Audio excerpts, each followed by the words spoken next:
Hello guys, I hope you are doing great. Now, when we create this file, let's write our first line of code. In that, I'm going to use Notepad. Some of you may ask why. Before this course, we have a course on Python programming and we are going to learn the Git with Python language, but it's not important because of what? Because when you learn the concept of Git, you can use it for Java, JavaScript, C++, and everything you want. But for now, we are going to tell the comments in the tell the codes in Python language, and it's not important. Because of that, I'm not going to use any ideally for you to be similar with that and think that is different from the language you are going to learn. I'm just going to use Notepad. Here we write our first line of code. We simply print hello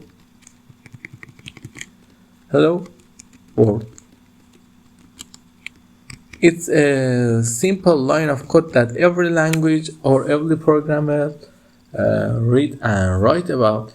This line simply just means the code just show us the hello world comment. Okay, after that we are going to save this, and after saving that we go to our Git repository and we write a status, and you see it says it has not comment as status. Because of what? Because you must write gist status. And then you see here it gave us on branch master no commits yet and on tracked files.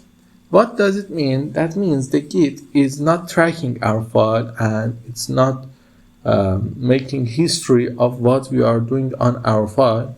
For that, to do that, we need to learn and tell to the Git to track our file and do the works for it that we are going to learn on the next lessons.